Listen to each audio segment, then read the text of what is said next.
Halo guys, balik lagi sama gue, Tio Nugroho dari channel Gadget Boy Edi. Di video ini gue mau sharing pengalaman pertama gue menggunakan Google Pixel 4 XL ini. Drop it.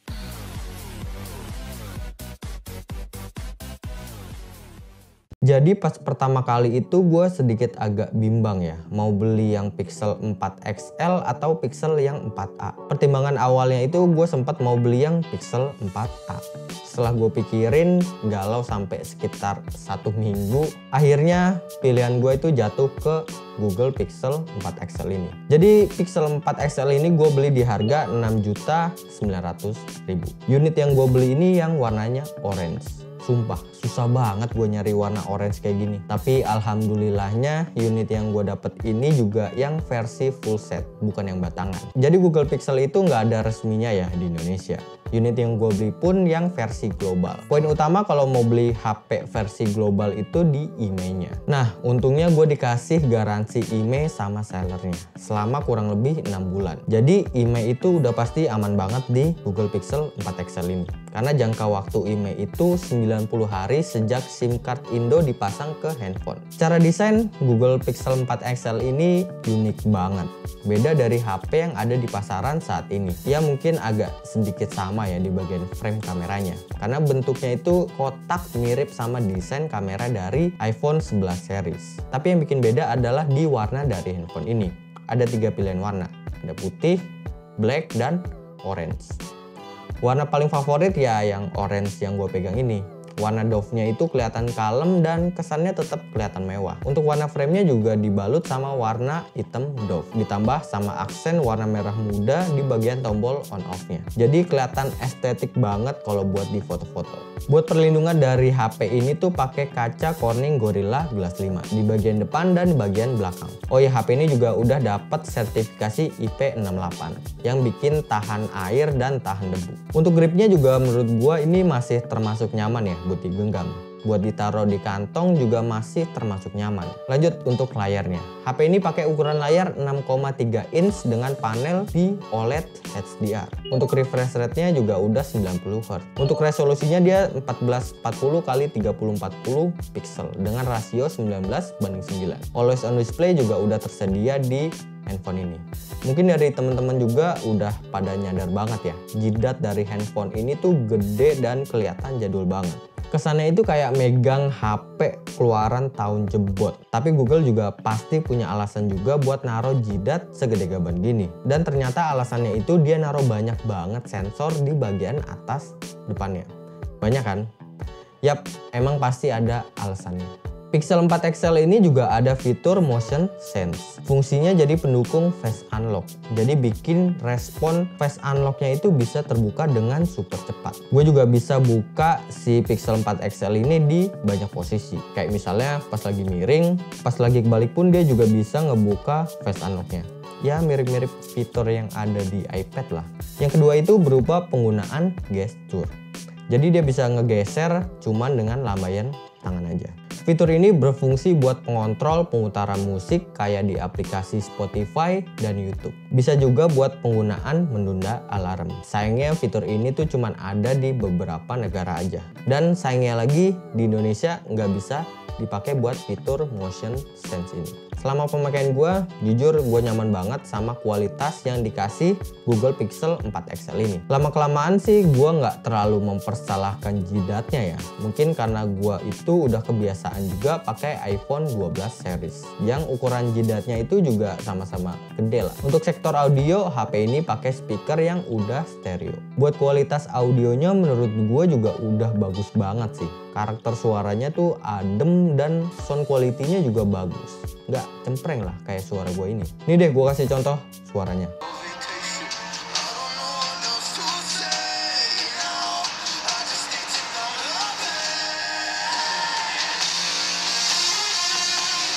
Lanjut untuk performanya. Google Pixel 4 XL ini pakai chipset Snapdragon 855. Walaupun chipset ini rilis 2018 akhir ya, tapi performa yang dikasih itu masih oke banget buat dipakai di tahun 2021. Buat skor Antutu, gue itu mendapatkan skor di 490 ribuan. Di sini gue juga udah ngetes beberapa game. buat game pertama itu gua main di PUBG Mobile. Settingannya dapat di Smooth Extreme dan HDR Extreme. Buat settingan Ultra HD juga udah tersedia di handphone ini. Buat di in-game-nya gua main di settingan Smooth Extreme. Selama gue main, gue ngerasa enak, giroskopnya juga cukup responsif, refresh rate 90Hz di HP ini tuh bikin main PUBG Mobile itu jadi makin smooth ya. Selama main setengah jam, untuk suhunya itu gue dapet di 40 derajat. Cuma kadang ya, kekurangannya ya, yang gue ngerasain tuh pas lagi main, gue tuh ngerasa suka nggak sengaja kepencet di bagian kanan bawah tangan gue ini. Terus juga pas gue rubah posisinya biar nggak kepencet dengan sengaja ya, itu ada minusnya lagi nih. Speaker di bagian bawahnya itu ketutup pas lagi main game, jadi jarinya itu ketutup. Soalnya untuk output audionya juga ada di bagian kanannya. Untuk game kedua gue main di Genshin Impact. Buat settingan defaultnya gue dapat di medium. Buat gameplaynya gue main di settingan default medium. Selama main gue tuh ngerasa masih berat buat di handphone ini. Harusnya sih buat sekelas chipset Snapdragon 855 ya, itu bisa ngehandle game ini tuh dengan cukup baik. Tapi mungkin karena di pengetesannya ini gue itu dapat pingnya di sekitaran 90 ms. Makanya gameplaynya itu agak sedikit berat. Selama main setengah jam, untuk suhunya itu udah berasa agak nggak nyaman nih di tangan. Di sekitaran 41 derajatan lebih. Untuk game ketiga, gue itu main di Mobile Legends. Game favorit yang masih gue mainin sampai saat ini. Buat settingannya gue dapet di Ultra dengan mode HFR yang udah langsung aktif. Untuk in-game-nya gue main di settingan rata kanan ya. Selama main, gue tuh ngerasa enak, respon layar dari HP ini tuh asli enak banget. Cuma ya lagi-lagi di bagian tangan kanan gue ini suka kepencet sendiri. Tapi overall buat gameplaynya gue tuh ngerasa puas banget sama handphone ini. Untuk suhunya itu gue dapet di 39 derajat selama main sekitar 30 menitan. Lanjut di bagian baterainya. HP ini pakai ukuran baterai 3700 mAh. Di saat HP mid-range aja itu udah pakai minimal 4000 mAh ya. Dia masih di bawah 4000. Tapi setelah pemakaian gue selama kurang lebih seminggu, gue itu cukup salut sih sama daya tahan baterai dari handphone ini. HP ini tuh bisa bertahan sekitar 1 hari buat kerjaan harian gue. Kayak foto-foto, sosmed, dan gaming-gaming santuy. Bisa dapat screen on time itu sekitar di 6 jaman.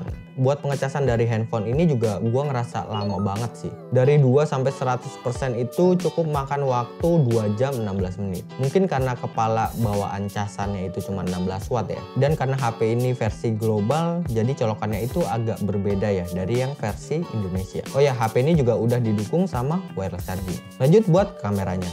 Kamera utamanya itu pakai resolusi 12 megapiksel buat kamera wide, mendukung PDAF dan OIS. Untuk kamera telefotonya berukuran 16 piksel. Udah mendukung PDAF, OIS, dan 2 kali optical zoom. Di kamera depannya pakai resolusi 8 megapiksel. Di dalam kameranya itu ada menu night sight, portrait, kamera, video, dan modes. Di dalam mode itu ada panorama, foto sapphire, playground, dan Google Lens. Buat mode slow motion dan timelapse itu ada di menu video.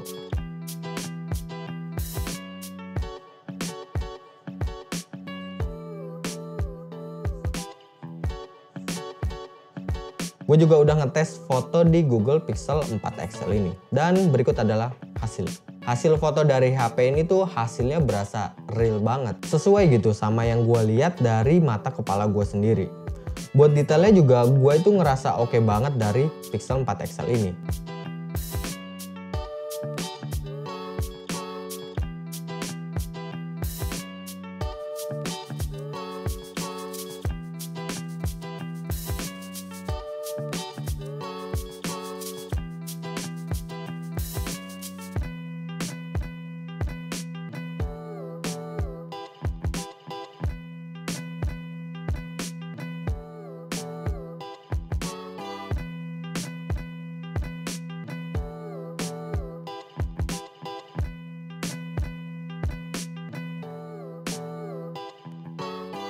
Nah, buat kamera depannya, walaupun cuman resolusinya 8 megapiksel, tapi Pixel 4 XL ini bisa menghasilkan foto yang cukup natural.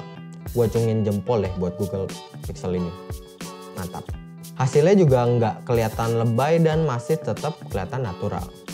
Nah, lanjut buat videonya. Sayangnya untuk perekaman video dari kamera belakangnya ini cuman mentok di 4K 30 fps. Ini deh gue kasih contoh hasil perekaman video di settingan 4K 30 fps dari Pixel 4 XL ini. Kamera Google Pixel 4 XL. Dan ini resolusinya sendiri itu 4K 30 fps. Dan berikut adalah hasil.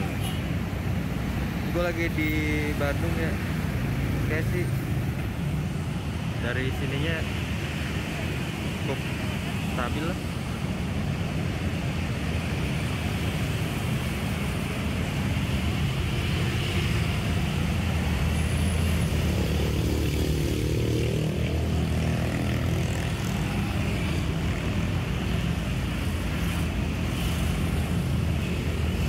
Oke.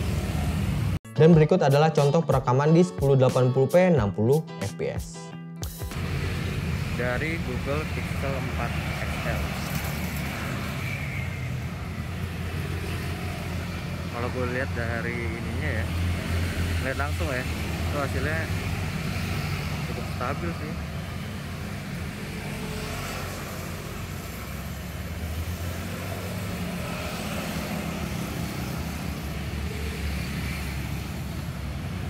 Oh ya, gue lupa, di sini dia udah bisa langsung zoom ya. Ini zoom 1 kali, zoom 2 kali, balik lagi ke normal. Ini untuk 1080p 60 fps, cukup smooth. Oke, kesimpulan gua buat Google Pixel 4 XL ini. Buat harga di kisaran 5-6 jutaan menurut gua masih kurang worth it sih. Apalagi SIM card dari HP ini pun cuman satu slot aja. Terus juga memori 64 GB itu buat di masa sekarang masih kurang banget. Tapi ada opsi lain di 128 GB. Dan pastinya juga harganya jadi lebih mahal di Pixel 4 XL ini. Kalau nggak salah itu selisih sekitaran 1 jutaan. Dan juga yang bikin gua sangat menyayangkan ya, HP ini tuh nggak ada kamera ultrawide-nya. Dan yang bikin gua mikir 100 kali atau 1000 kali itu HP ini nggak dijual di Indonesia. Jadi kalau kalian mau beli HP ini harus pinter-pinter milih seller yang ada di marketplace. Pastiin juga emailnya itu aman banget. Dan si sellernya juga berani ngasih garansi buat si emailnya ini.